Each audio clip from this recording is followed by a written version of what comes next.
Hi, my name is Jessica from Mocktail Fossander, and today I'm going to answer the question, what are Twitter lists? Using the magic of sticky notes.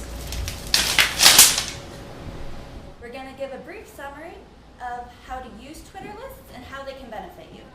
So first of all, a Twitter list is a curated group of Twitter users that you then add to the list so that you can follow what they tweet. You don't need to ask for their permission to be part of a list. If they have a public profile, then you can add them to any list that you are creating. So it's similar to looking at your feed in that you see their lists in a timeline, but only when you click on that list. Now, it's great for reading tweets and keeping up to date on certain topics that you want to follow at distinct times.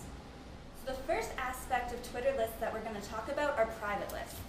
Now, these are lists that you create yourself, you can edit them, and you're the only one who has access to view the list or the tweets in that list's timeline.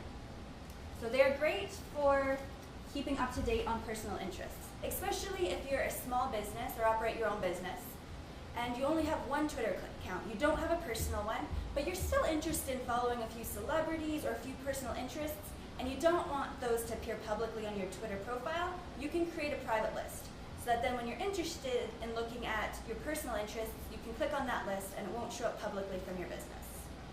Another thing that private lists are good for is following the competition.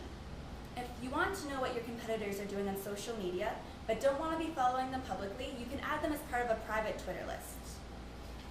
Also, just for general industry news, if you already follow a Twitter account publicly, you can also add it as part of a list.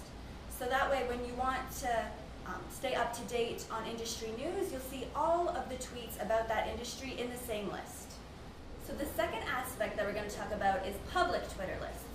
And they're very similar to the private in that you can control them, you can decide who's part of the list, and you can edit it, except that other people can subscribe to these lists and follow them as well.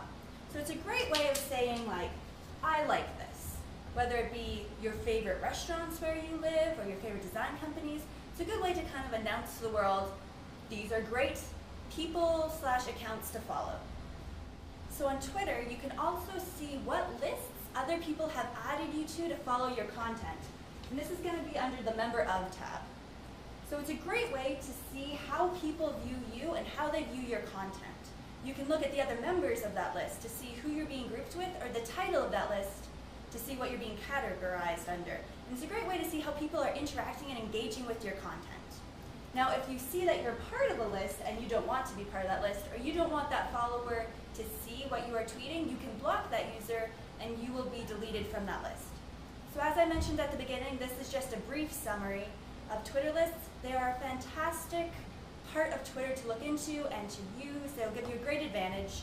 I hope that this was helpful in starting you off in learning about Twitter lists.